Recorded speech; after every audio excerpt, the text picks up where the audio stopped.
성경을 보면 우리 예수님은 베들레헴에서 태어났지만 그것은 잠시 이제 호적을 하기 위해서 아버지 요셉의 본적지를 방문했다가 마리아가 갑자기 출산하게 된 까닭이고, 사실 공생애를 시작하기 전까지는 오직 나사렛에서 생애를 보내셨습니다. 그래서 예수님의 고향은 베들레헴이 아니고 나사렛이죠. 베들레헴 출신 예수 이렇게 부르지 않고 우리가 나사렛 예수라고 부르는 이유도 그 때문입니다.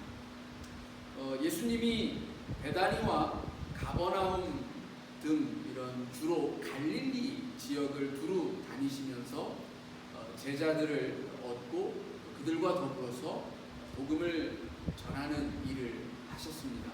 그때에 믿는 자들에게 아주 놀라운 권능과 또 은혜와 이적들이 쏟아졌죠. 귀신이 쫓겨나고 질병이 치유되는가 하면 심지어 회당장 야이로의 딸처럼 죽음과 사망으로부터도 일어나는 그런 신비가 현실이 되는 것을 목도하게 되었습니다. 많은 사람들이 예수님을 쫓았고 또 가는 곳마다 인파가 셀 수 없이 몰려들어서 정말 손이라도 내밀어서 예수님의 옷자락이라도 잡아보고 싶어하는 그런 사람들로 넘쳐났습니다. 요즘으로 치면 그 최고의 아이돌 스타가 이렇게 다닐 때를 상상해 보면 아마 그런 비슷한 장면들이 연출될 것입니다. 그러던 중에 제자들과 함께 고향으로 가시게 된 겁니다. 오늘 본문은 이제 갈릴리 지방을 두루 다니시며 복음을 전하다가 고향으로 돌아왔을 때의 이야기를 담고 있습니다. 어쩌면 잠깐의 휴식과 또 쉼이 예수님에게 필요했는지도 모릅니다. 고향은 언제나 이름만 들어도 사실 평안과 안식을 주는 장소죠. 예수님은 공생애 중에도 종종 수많은 사람들의 환호와 또 시끌벅적한 무리들로부터 떨어져서 홀로 한적한 곳을 찾아서 기도하셨던 그런 모습을 보이셨습니다. 어쩌면 여기 이렇게 잠시 고향을 들른 것도 그런 약간의 쉼을 갖고 싶었는지 모른다. 충분히 생각해 볼 만한 이야기입니다. 그런가 하면 한편으로는 이 고향에 대한 애정이 그의 발걸음을 고향으로 인도했을 수도 있지 않을까 그런 생각이 듭니다. 자신의 생애가 묻어있는 땅, 그 갈릴리 지방을 다니면서 그곳에서 놀라운 그런 복음의 성과들이 있었죠. 그런 가운데 내 고향의 사람들이 생각이 난 겁니다. 지금 놀랍고 신비한 이 하나님의 권능과 그 은혜가 정말 막 쏟아져 내리고 있는데 내 고향 사람들도 나와 가까운 친지들도 그 하나님의 은혜를 맛보았으면 좋겠다, 체험해 봤으면 좋겠다 하는 그런 마음이 들었을지도 모르겠다라는 거죠. 이미 갈릴리에서 행한 일들에 대한 소문이 곳곳에 퍼져 있었기 때문에 고향으로 돌아가면 거기에서는 아주 큰 환대가 있을 줄로 생각했을지도 모르겠습니다. 보통 우리가 흔히 이제 사람은 서울로 보내라고 하잖아요. 서울에서 좀 출세를 하고 이름을 내면 고향에 플래카드도 쫙 걸리고 자기 고향에 인물이 났다고 많이들 좋아들 하고 그러잖아요. 또 만약에 출세를 해서 이렇게 서울의 정부에 요직에 있다가 이렇게 퇴임을 하면 고향에 내려와서 고향을 발전시키겠다고 국회의원이라도 이렇게 출마를 하면 또 표라도 하나씩 주고 이러는 것이 보통 이제 고향 사람들의 일반적인 모습이죠. 예수님도 일종의 그런 금이환향까지는 아니더라도 자기와 함께 자란 사람들이 다른 어떤 누구보다도 자기의 얘기, 즉 하나님의 복음과 진리와 또 그것을 듣고 믿을 때에 얼마나 놀라운 일들이 펼쳐지는지를 귀 기울여 듣는 그런 사람들이 많을 줄로 생각을 했을 겁니다. 그런 기대를 품고 이 고향 땅에 발걸음을 옮기신 겁니다. 그런데 웬걸 고향 사람들은 예수님을 배척했습니다. 참 아이러니하죠. 누구보다 기뻐하고 함께 즐거워해 줄 것 같은데, 야, 내 땅에서 나랑 함께 자란 내 동무가 야, 정말 저런 놀라운 일을 할 수 있다니, 그렇게 함께 기뻐해 줄 만도 한데 반응은 정 반대였다라는 겁니다. 그러자 예수님은 그곳에서 아무런 권능도 행하실 수가 없었다라고 오늘 본문은 말해주고 있습니다. 믿는 사람들이 없다 보니까 권능도 은혜도 주어지지 않았습니다. 여러분, 결국 누구의 손해입니까? 누가 손해본 거예요? 오늘 이 이야기를 좀 해보려고 합니다. 나사렛 사람들은 다른 갈릴리 사람들보다 은혜를 체험하지 못하는 엄청난 손해를 보았습니다. 그 이유가 무엇이었는지 오늘 말씀을 통해서 살펴보려고 합니다. 먼저 2절에 보면 예수님께서 회당에서 가르치실 때에 그 가르침에 사람들이 깜짝 놀랐습니다. 그들이 외칩니다. 이 지혜와 권능이 어찌 된 일인가? 도대체 이것을 어디서 얻었을까? 정말 그렇게 궁금해할 정도로 예수님이 매우 힘있고 권세 있는 말씀을 가르치셨습니다. 진리와 복음을 선포했습니다. 자, 듣고 놀랐던 것은 갈릴리 사람들이나 나사렛 사람들이나 다르지 않죠. 갈릴리 사람들도 예수님의 가르침을 듣고 놀랐습니다. 똑같이 여기 이 나사렛 사람들도 예수님의 말씀을 들을 때에 야, 저 말씀이 참 놀랍다 라는 그런 느낌을 받았습니다. 자, 그런데 6절에 보면 예수님이 이상하게 여길 정도로 저들은 믿지 않았습니다. 왜 믿지 못한 걸까요? 예수님이 하시는 말씀들을 도대체 왜 믿을 수가 없었던 걸까요? 3절에 그 이유가 나와 있죠. 나사렛 사람들이 예수님의 가르침에 놀람도 잠시 이렇게 말합니다. 이 사람이 마리아의 아들 목수가 아니냐. 여러분, 여기서 이제 한 가지는 아마 아버지 요셉은 일찍 죽었던 것 같습니다. 그렇지 않았다면 요셉의 아들 목수가 아니냐 이렇게 했을 텐데 아마 이제 이 당시에는 이제 아버지는 죽고 어머니만 계시기 때문에 마리아의 아들 목수가 아니냐 이렇게 사람들이 이야기를 한 겁니다. 그러니까 다시 말하면 저가 과부의 아들이고 또 가난한 집의 자식으로 제대로 배운 적도 없는데 그래서 그저 목수 일이나 하는 그런 별 볼 일 없는 사람인 것을 우리가 너무나 잘 알고 있는데 저가 어떻게 큰 선생이나 된 것처럼 행세할 수 있느냐라고 하는 그런 의구심을 품은 말인 것입니다. 어려서부터 한 동네에서 자란 그런 이기 때문에 누구보다 잘 안다는 거죠. 바로 이 잘 안다라는 착각, 거기에서 생겨난 편견이 놀라움도 잠시 예수님을 무시하고 배척하도록 만들었다는 것입니다. 여러분, 편견은 참으로 무서운 것입니다. 한 번 이런 그 편견에 사로잡힌 사람은 도무지 대화도 설득도 되지 않습니다. 나사렛 사람들은 내가 아는 것이 전부라는 이 사고에서 벗어나지 못하고 있는 것입니다.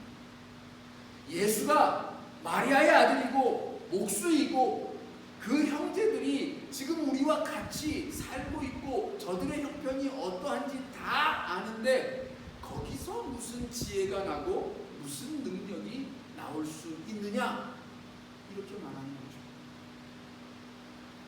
우리의 그 발상의 전환, 흔히 말해서 코페르니쿠스적인 전환이라고 하는 것은 그동안에 있었던 편견들을 깨뜨리지 않는 이상에는 생겨날 수 없는 것입니다.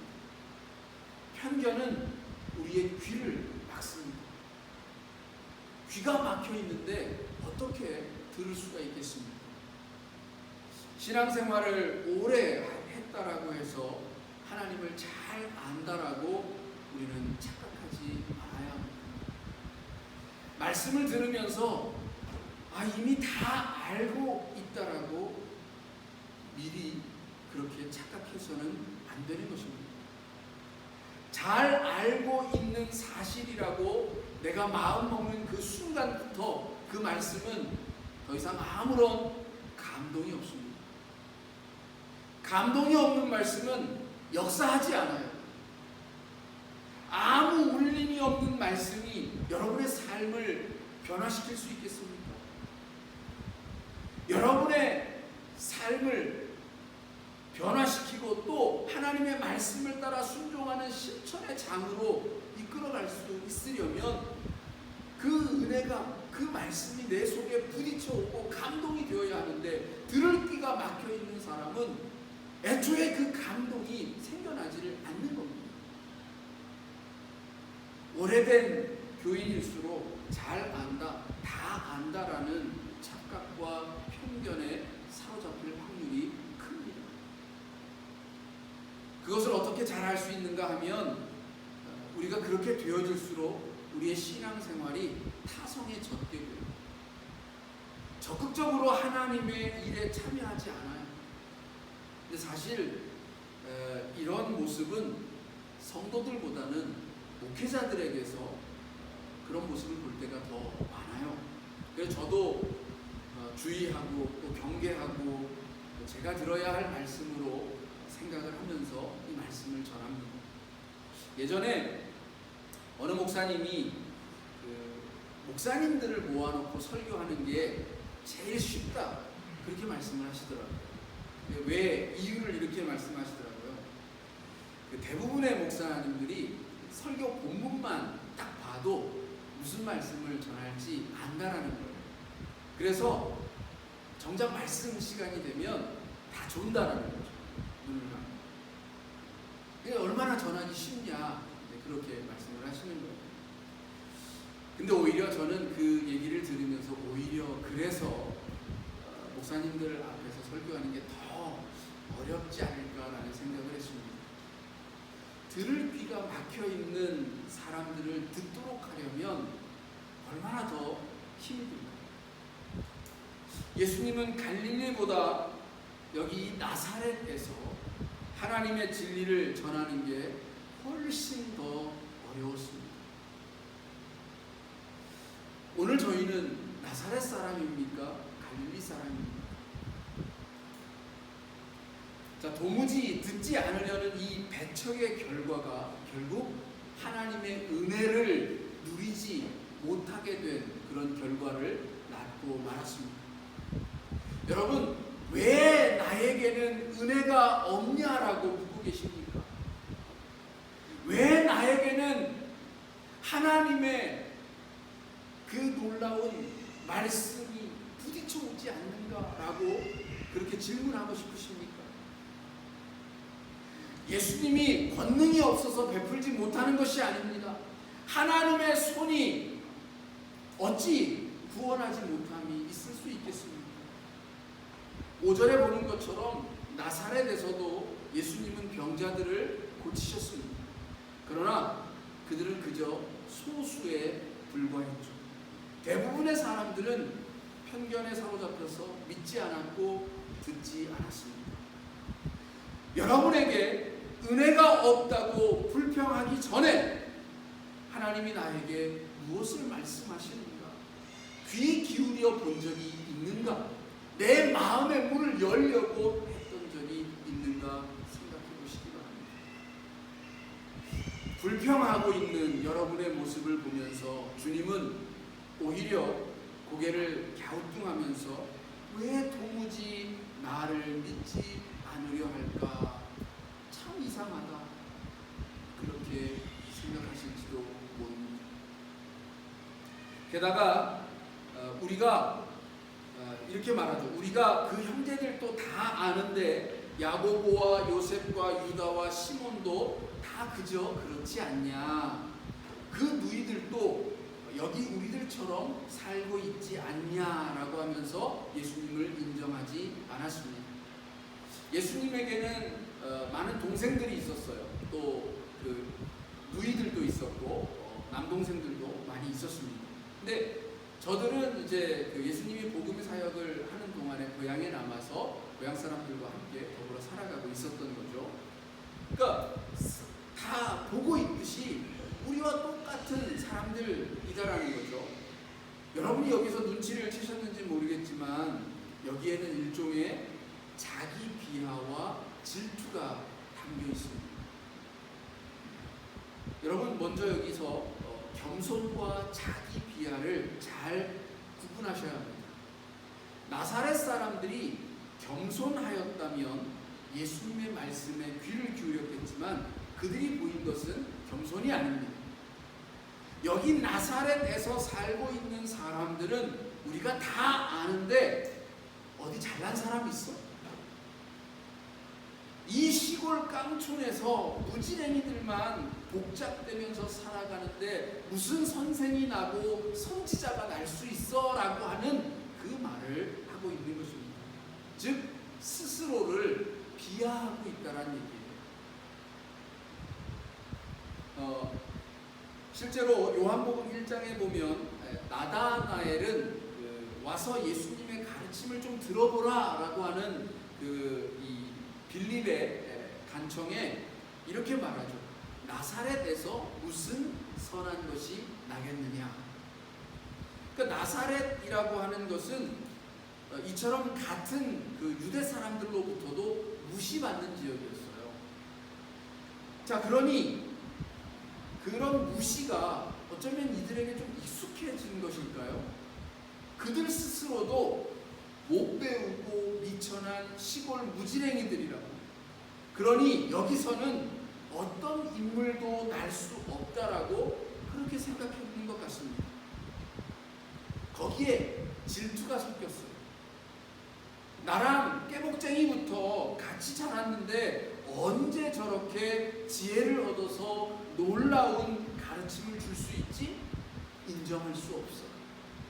나보다 잘난 모습 인정 못해. 인정하지 않는 방법은 자기와 같은 수준으로 끌어내리는 거죠. 나사렛은 별 볼 일 없는 동네야. 여기 사는 사람들이 다 그래. 예수, 너도 그저 목수에 불과하잖아. 그러니 네가 뭘 그리 대단하단 말이야.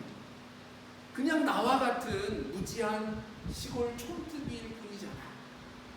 이런 질투 섞인 자기 비하가 이들을 하나님의 은혜로부터 멀어지게 했습니다. 여러분, 왜 스스로를 못났다라고 생각하십니까? 내가 못났으니까 다른 사람들도 못나야 합니까?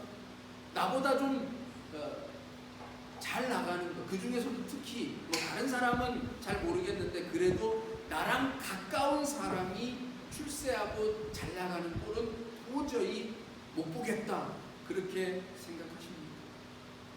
나사렛 사람들이 그랬다라는 거예요. 여러분, 하나님께서는 우리 한 사람 한 사람이 다 귀한 하나님의 생명을 가진 사람들, 그래서 하나님이 너는 내 아들이다, 내 딸이다 부르는 사람들, 그런 존재들입니다. 그런데 왜 우리 스스로가 못났다 그렇게 생각하고 나 스스로가 아무것도 할 수 없는 것처럼, 무능력한 인생처럼 그렇게 여기고 살아가려고 합니다. 그렇습니다. 물론 누구나 열등감은 있습니다. 그러나 그렇다고 해서 누구나가 다 열등의식에 사로잡혀서 살지는 않습니다.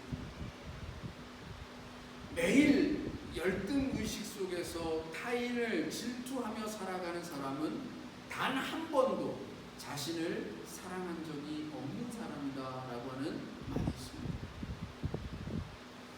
나사렛에서 왜 선한 것이 날 수가 없습니까? 왜 스스로 할 수 없다라고 단정짓습니까? 믿는 자에게는 능치 못함이 없노라고 하나님은 말씀해 주고 있는데 왜 우리 스스로가 할 수 없다라고 제안하느냐 하는 것입니다.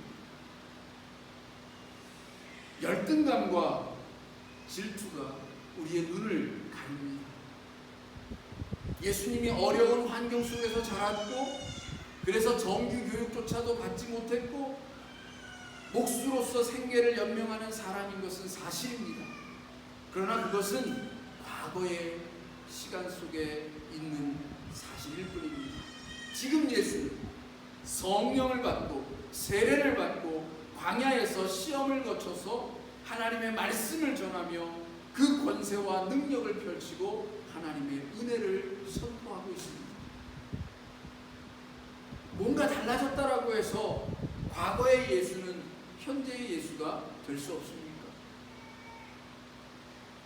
예수님께서 전하시는 것이 정말 놀라운 복음, 하나님의 말씀에 그 권위가 있음을 보면서도 나랑 별반 다를 것 없었던 그 예수의 과거에 사로잡혀서 애써 보지 않으려 하고 인정하지 않으려 하는 게 과연 나은가 하는 것입니다.